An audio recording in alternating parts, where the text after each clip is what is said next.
The microphone was already in my hand when my phone began vibrating. Once, twice, then again. The smile on my face slowly disappeared as the screen filled with message after message. Investor meeting canceled. Urgent. Call me. Something's wrong. The room around me blurred. Only a few seconds earlier, I had been thanking everyone for supporting the children's charity our company sponsored every year. My wedding was only 3 weeks away. Business had never been stronger. I believed I already knew how the rest of my life would look. I couldn't have been more wrong. I stepped away from the stage and answered the first call. Ethan, where are you? At the event. A shaky breath came through the speaker. Our biggest investors just pulled out. I laughed. No, that's impossible. I wish it was. The call ended. Another one immediately replaced it. Banks, lawyers, board members. Every voice carried another piece of terrible news. Credit lines frozen. Accounts under review. Stocks crashing. Rumors spreading faster than anyone could stop them. Within 20 minutes, everything I had spent 10 years building started falling apart. My hands refused to stay still. Lucas appeared beside me, still wearing his suit from the fundraiser. Ethan. He didn't need to explain anything.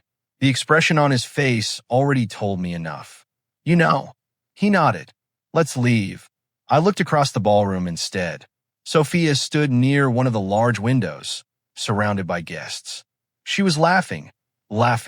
She hadn't even noticed the world collapsing around me. I walked toward her, hoping the sight of me would erase that smile. Instead, confusion crossed her face. What happened? Our investors walked away. She blinked. What? The company is crashing. The words sounded unreal even as they left my mouth. She stared at me for several long seconds. Then her phone lit up. She glanced down. Another notification. Then another. Business websites had already published the story. Her smile disappeared. Not because I was hurting, because everyone now knew I wasn't rich anymore. Nathan Brooks suddenly joined us, holding 2 glasses of champagne. I heard the news. His voice sounded almost sympathetic. Tough day. I forced a smile that felt painful. I'll fix it. I'm sure you'll try.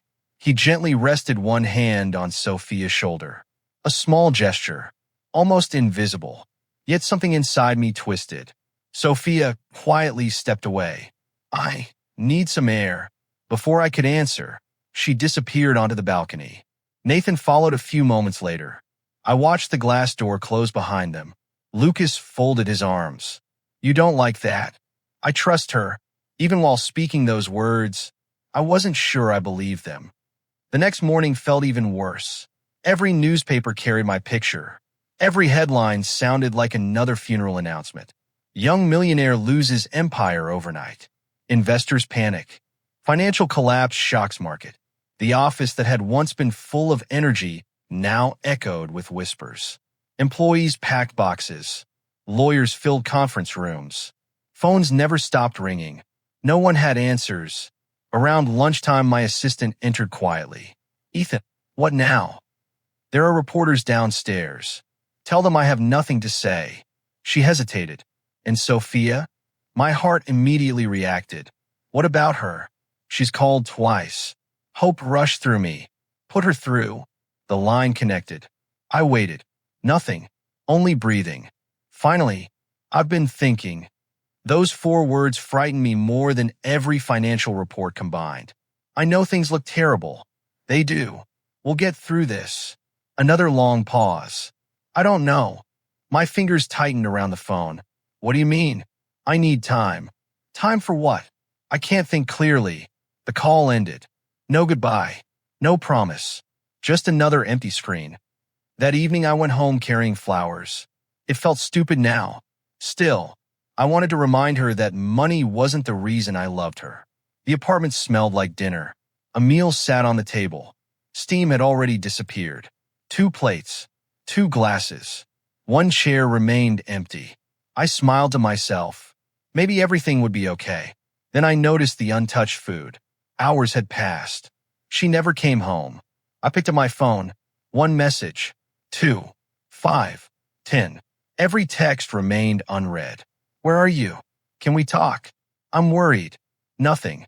The flowers slowly slipped from my hand onto the floor. 3 days later, the Charity Foundation organized another public gathering. Reporters filled every corner. People whispered whenever I walked past. Some looked sorry. Others looked entertained. Failure always attracts an audience. Lucas leaned closer. You don't have to stay. I won't hide. Then I saw Sophia. She wore the blue dress we had chosen together for our engagement celebration. Nathan walked beside her. Close enough to make people notice. Closer than any friend should. I walked toward them. She froze. Ethan, I've been trying to reach you. I know. You never answered. She lowered her eyes. Nathan calmly stepped between us. Maybe this isn't the place. I ignored him. Tell me what's happening. Sophia wrapped both hands around her purse. I've been thinking about our future. Our future. Her voice almost disappeared. I can't marry someone whose life is this uncertain. The world seemed to stop moving. People nearby slowly turned toward us. Cameras lifted. Nobody spoke. She finally met my eyes. I need stability. The engagement ring sparkled beneath the lights. The same ring I had slipped onto her finger while promising forever. My mouth opened. Nothing came out. Nathan gently offered his arm. She accepted it. Neither of them looked back. Flashes exploded around us as photographers captured every second. Lucas stepped beside me. Come on. I couldn't move. The applause from another stage echoed through the building, sounding strangely distant. Everything around me continued, as if nothing had happened. Only my future had ended. The drive home felt endless. Rain tapped against the windshield. Streetlights blurred across the glass. Every memory of us played inside my head. Every promise, every plan, every dream. I unlocked the apartment door. The silence felt different. Wrong. I walked into the bedroom. The closet stood open. Empty. Every dress. Every shoe. Every suitcase. Gone. Only one small velvet box rested on the bed. Inside lay the engagement ring. Folded beneath, it was a single handwritten note. You deserve someone who believes in impossible dreams. I deserve certainty. The paper slipped from my fingers. I stood there long after midnight, surrounded by the pieces of a life I thought was permanent. Losing millions hadn't broken me. Watching the woman I loved choose money over me had. The apartment felt smaller every morning. Not because the walls had moved, because every empty corner reminded me that someone had once promised to fill this place with laughter. Now even breathing inside it felt heavy. My phone buzzed again. Another notification. Another headline. Former millionaire sells luxury apartment. I closed the article before reading another word.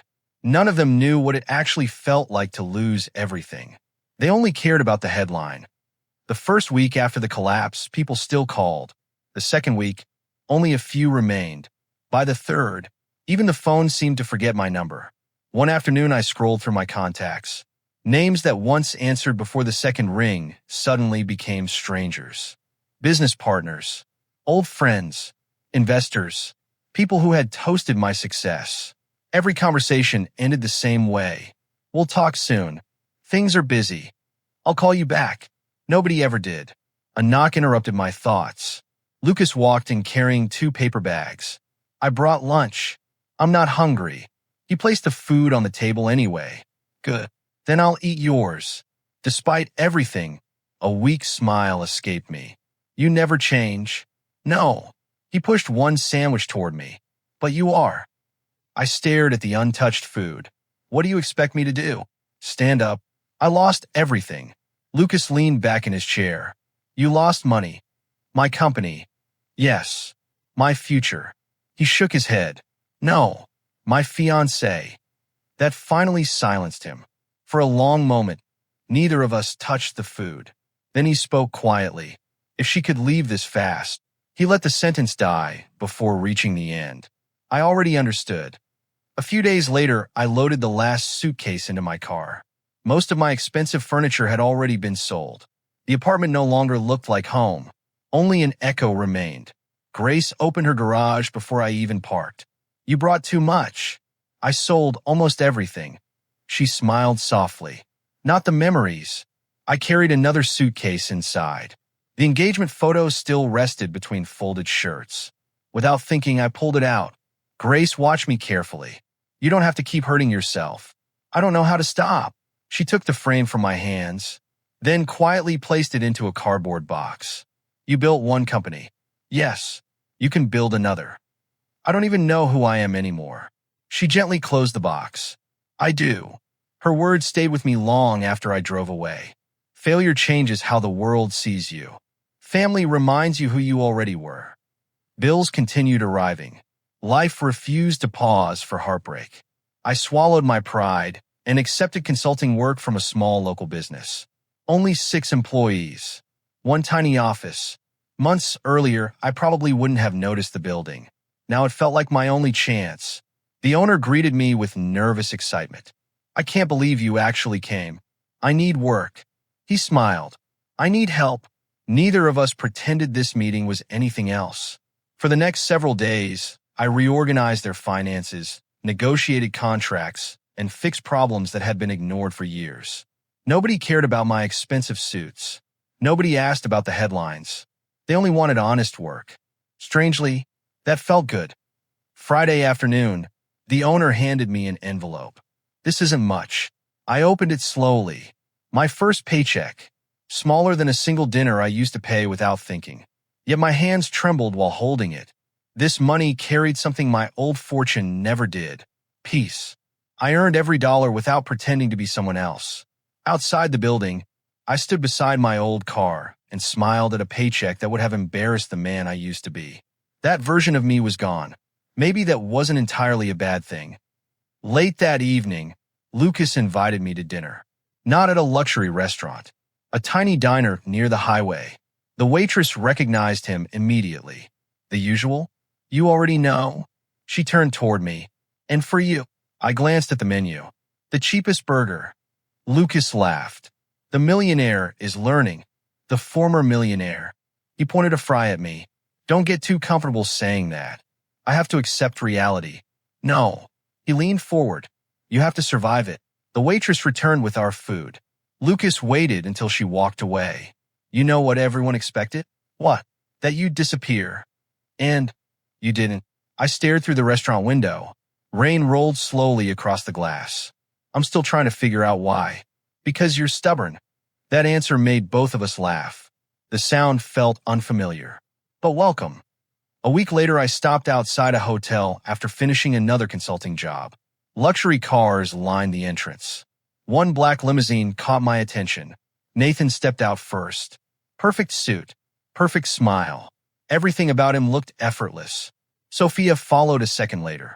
Her dress probably cost more than my monthly rent. Photographers rushed toward them.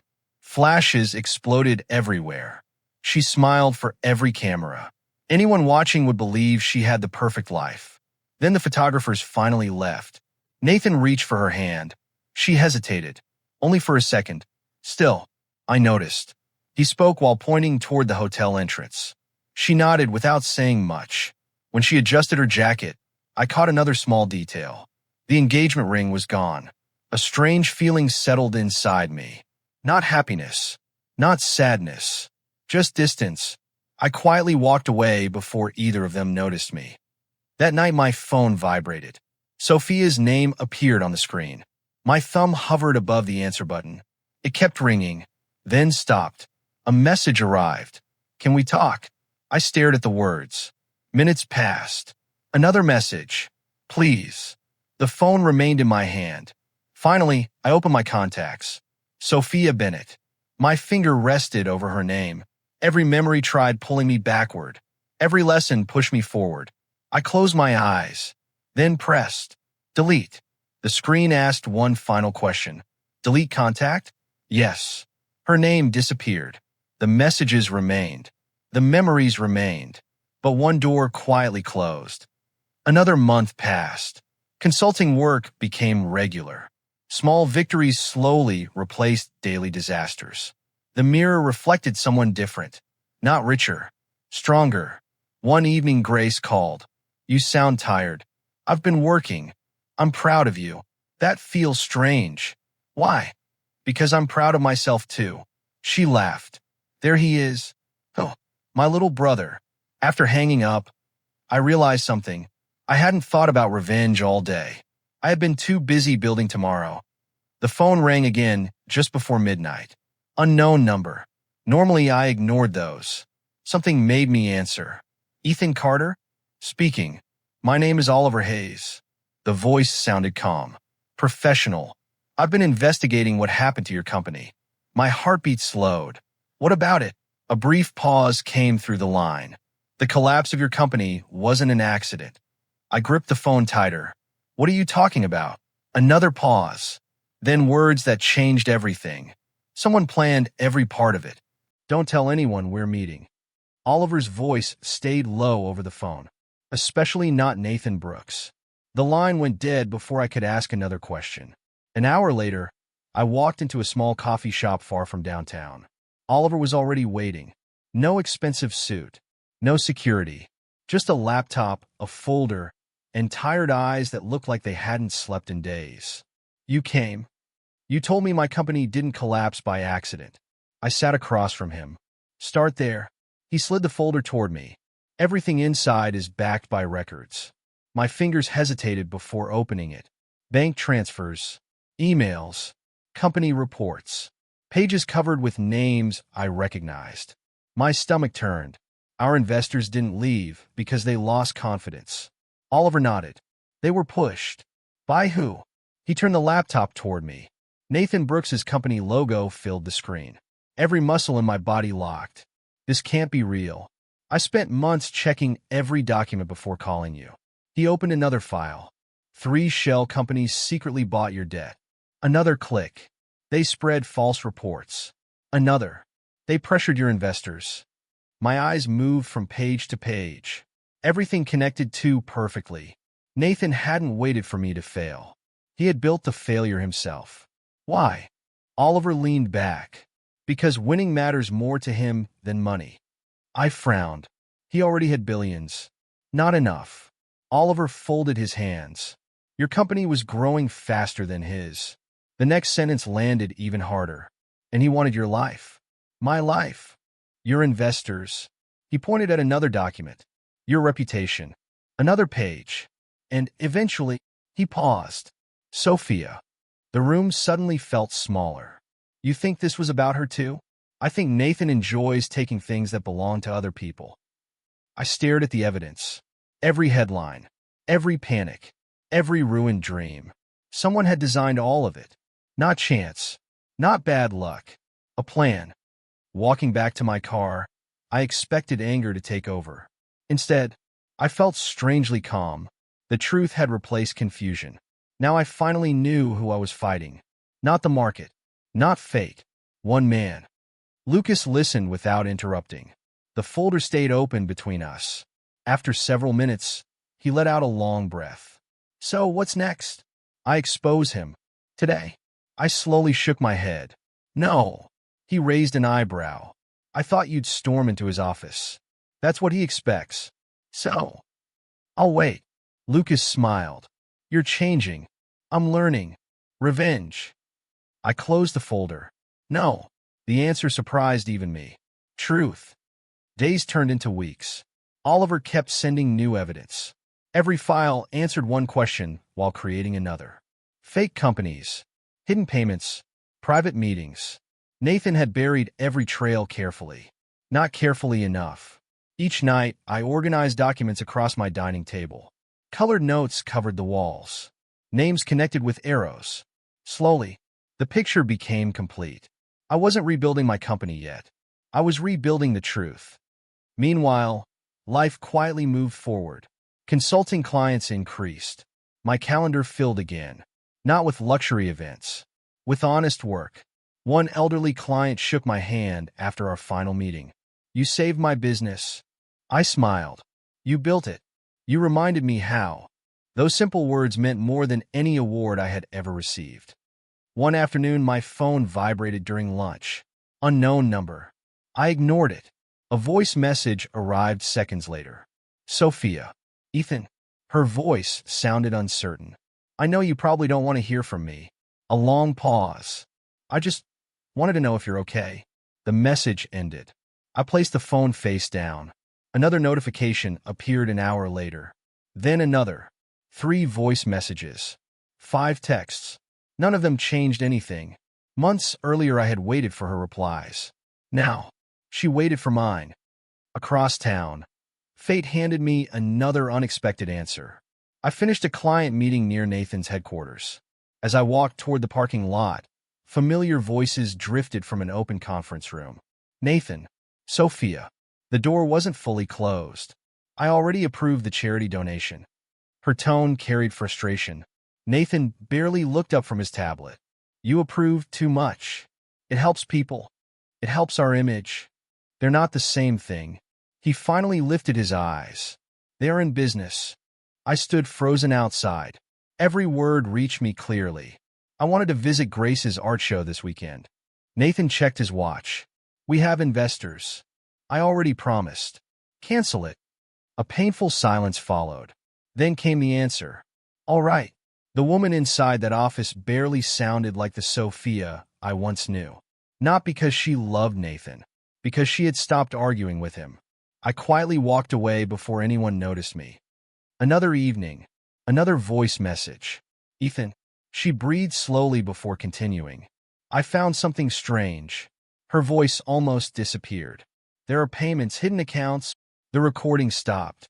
A second message arrived immediately. "I don't understand what's happening." I didn't press play again. Not because I hated her, because I wasn't ready to become her safe place after she abandoned mine. The next morning, Grace visited my apartment. She noticed the growing stack of printed documents. "This looks serious." "It is." She picked up one page. "You're close, aren't you?" "I think so." She placed the paper back. "Be careful." "I will." "Don't let revenge decide who you become." I nodded slowly. "I'm trying." She smiled. "I know." Before leaving, her eyes landed on the framed engagement photo still resting on the bookshelf. She walked over without speaking. The picture stayed in her hands for several seconds. "You keeping this?" I stared at the smiling couple inside the frame. Those people no longer existed. "No." The frame came down. The photo slipped out. I folded it once, then again. Finally, it disappeared into the trash. The shelf suddenly looked empty. Oddly, so did part of my heart. But the space no longer hurt. It simply waited for something better. Oliver called late Friday evening. "I've confirmed the last transaction." "So it's finished? The investigation?" He laughed quietly. "No. The evidence."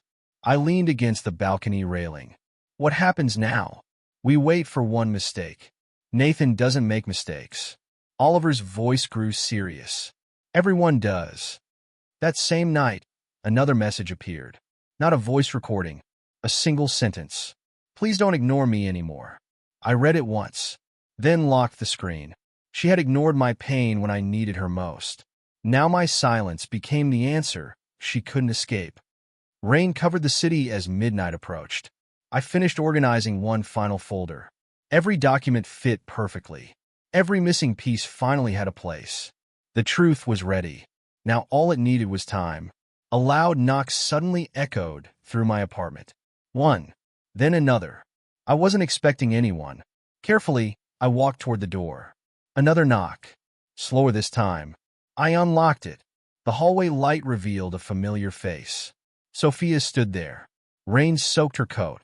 Her hands trembled around her purse. Mascara had washed into faint black lines beneath her eyes. She tried to speak. Nothing came out. Tears rolled down her cheeks before a single word could. I stared at the woman standing outside my apartment and realized I no longer knew her. The rain had not stopped. Drops slid down Sophia's coat as she stood outside my apartment, shivering without noticing the cold. Neither of us moved. The hallway felt too small for everything waiting to be spoken. "You can come in." She stepped inside quietly. Water dripped onto the wooden floor. She apologized under her breath and reached for a tissue from her purse. I pointed toward the couch. "You don't have to explain the floor." Her eyes lifted for a moment. I wish that was the only thing I needed to explain. I stayed in the chair across from her.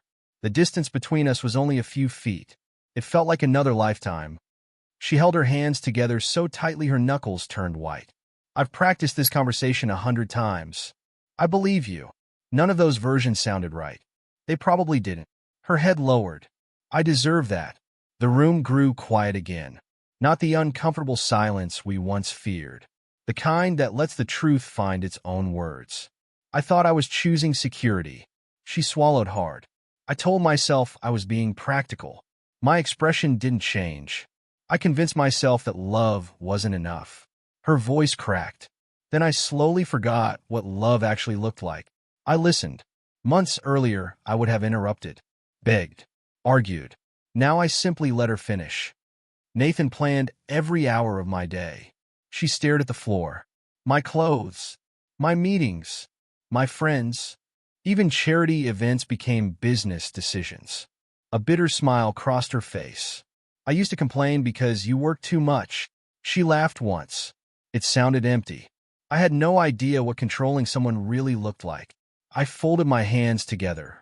Did you love him? Her answer came almost immediately. I loved the life I imagined.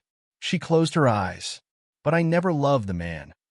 The next morning, I met Oliver outside the Federal Investigations Office. He handed me a thick stack of documents. Everything's here. Bank records, wire transfers, secret contracts, false reports. Months of careful work rested inside that folder. You understand what happens after you sign? I nodded. There won't be any turning back. There shouldn't be. A pen rested on the table. My signature took only a few seconds. The consequences would last much longer. Oliver closed the folder. You just started something much bigger than revenge. I watched an investigator carry the evidence through heavy security doors. I hope it's justice. News traveled faster than I expected. Within 48 hours, every major business network covered the investigation. Nathan's smiling face disappeared from magazine covers. New headlines replaced the old ones. Financial fraud investigation expands. Secret transactions revealed. Brooks' empire under federal review. The same people who once chased him for interviews now chased him with questions he couldn't answer. Lucas arrived at my apartment carrying coffee. He placed one cup beside me. You've seen the news. I have. You should be celebrating. I looked through the window instead. I'm not. Why not? Because none of this gives me back the years I lost. He nodded slowly. No, it doesn't, but it gives you something else. What? The truth. Another week passed. Nathan's companies began falling apart one after another. Investors fled. Board members resigned. Luxury magazines quietly removed his photographs from upcoming covers. Money leaves more slowly than loyalty.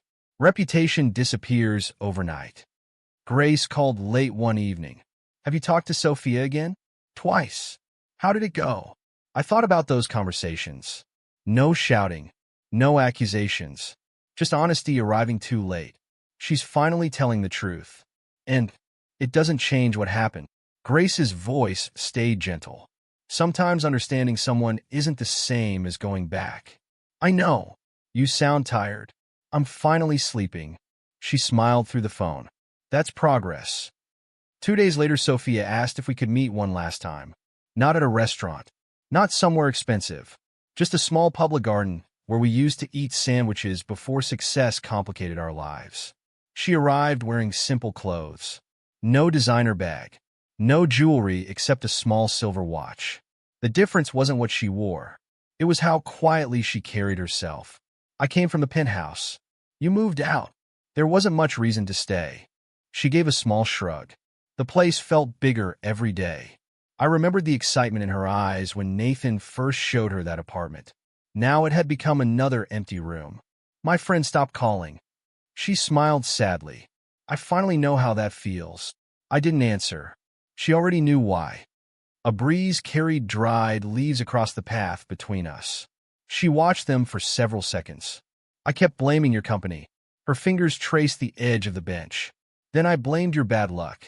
Another pause. The hardest part was admitting I needed to blame myself. She turned toward me. You never lied to me. No. You never stopped loving me. No. I was the one who stopped believing. The words hung between us.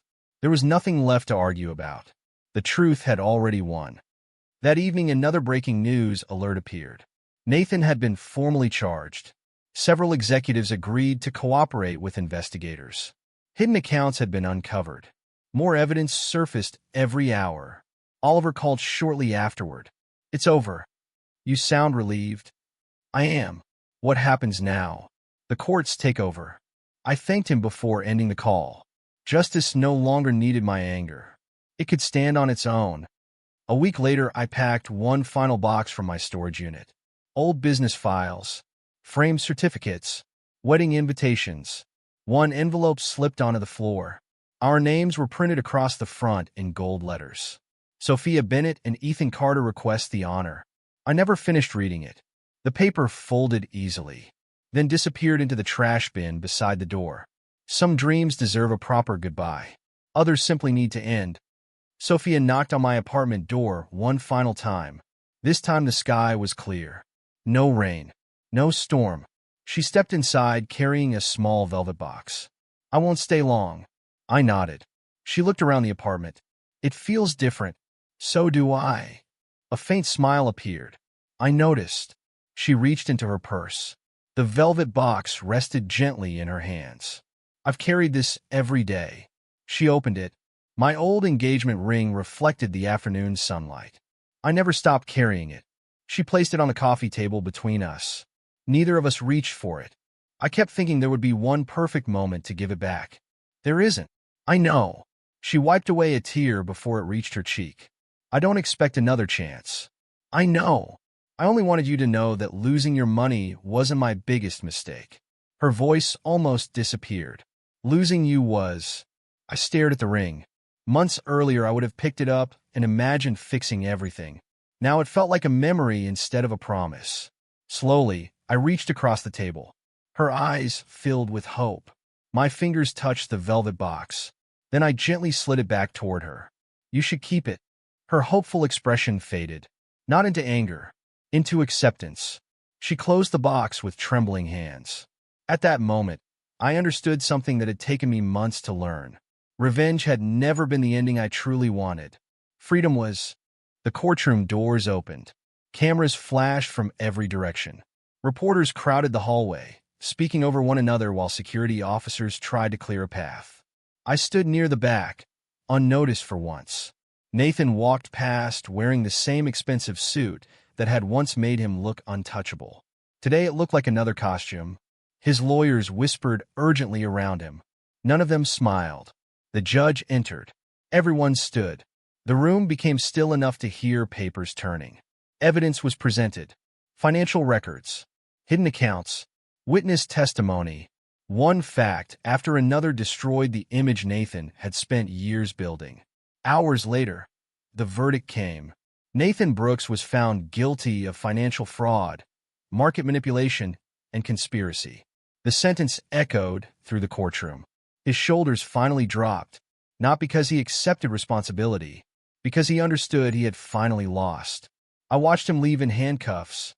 Months earlier, I had imagined this moment would fill me with satisfaction. Instead, it simply felt finished. Outside the courthouse, Lucas caught up with me. "Well, it's over." He searched my face. I expected a bigger reaction. So did I. We walked toward the parking lot together. No victory speech. I smiled. I already won before today. When? The day I stopped letting him control my life. Lucas laughed softly. "I was hoping you'd say something dramatic." "I'm too tired for dramatic." He placed a hand on my shoulder. "No, you've finally found peace." A week later, I received another call. This one sounded very different from the desperate voices that had abandoned me months earlier. "Ethan, we'd like to meet." "About what?" "Our investment partnership." I leaned back in my chair. "I thought your company lost confidence in me." A long silence answered. "We made a mistake." "You did." "We'd like another opportunity." I thanked them for reaching out, then politely declined. Money had returned. Trust had not. Another investigation officially cleared my company of every accusation. The false reports disappeared. My reputation slowly returned. Letters arrived almost every day. Former clients, business partners, investors. Most of them carried the same message. We should work together again. I answered only the ones who had stood beside me when everything fell apart. Success means very little if loyalty disappears with it. Grace visited my office while painters finished the walls. You've been busy. I handed her a blueprint. The new headquarters. She smiled proudly. Bigger than the old one. Better. She studied the plans. What changed? The people. I pointed towards several empty offices. No one gets hired just because they make money. What matters now? Character. She folded the blueprint carefully. You finally built the company you always wanted. I looked around the unfinished space. I finally became the man who could. Construction lasted several months. Every brick felt different from the first company. Back then I had been chasing success. Now I was building purpose. Employees joined one by one. Not because of high salaries. Because they believed in honesty. That mattered more than any title. One quiet afternoon, my receptionist knocked gently. Someone would like to see you. Oh, she hesitated. Sophia. I remained silent for a few seconds. Then nodded. Send her in. She entered wearing a simple gray coat. No expensive jewelry. No designer handbag. Time had changed both of us. She smiled politely. You look happy. I am. I'm glad. Those words sounded genuine. Not forced. Not rehearsed. She noticed the moving boxes around the office. So this is your new beginning. It is. She slowly walked toward the large window overlooking the city. I almost didn't come. Why did you? She took a deep breath.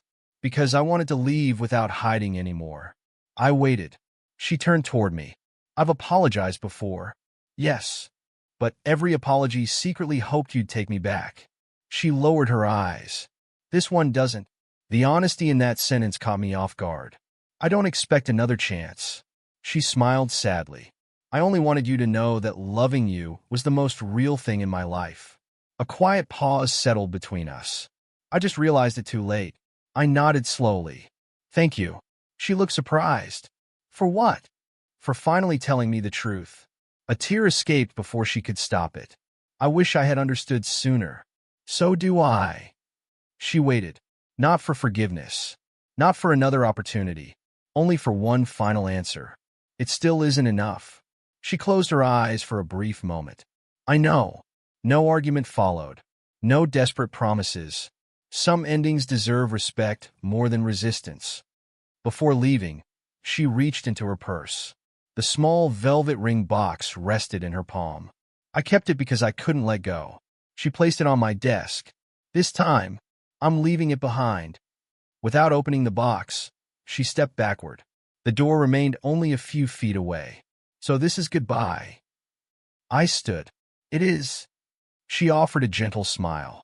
I hope someone loves you the way you deserve from the beginning. I hope you find peace too. She nodded once, then quietly walked away. The door closed behind her. I didn't follow. The ring stayed where she left it. Hours later, I picked up the velvet box. Instead of putting it in my pocket, I locked it inside an old cabinet that would never move into the new office. Some memories belong in the past, not because they have no value, because they have already taught their lesson. Spring arrived. The new headquarters finally stood ready. Employees gathered outside before sunrise. Lucas adjusted his tie. You nervous? A little. Grace laughed. You've opened companies before. Not like this. She understood what I meant. This building wasn't proof that I had become rich again. It was proof that I had survived. The keys rested in my hand. Not the old apartment key. Not the key to a luxury penthouse. A brand new office key. A new beginning. Lucas pointed toward the entrance. Go ahead. The lock turned smoothly. The front doors opened. Golden sunlight poured through the glass walls, filling every hallway with warmth. The team walked in behind me. Laughter echoed through rooms that had never known heartbreak. Hope felt strangely familiar again. I stopped beside the largest window. The city stretched far into the distance. Months ago, I believed losing my fortune had destroyed my future. Now I understood something much greater. Money had built my first life. Pain had built my second. One created success. The other created character. I never truly lost everything. I only lost the illusion that money could guarantee love. As the morning sun rose higher across the company windows, I smiled without regret, without anger, and without needing anyone else's approval. The richest man I ever became was the day I stopped measuring my life by who chose to stay and started measuring it by the man I chose to become.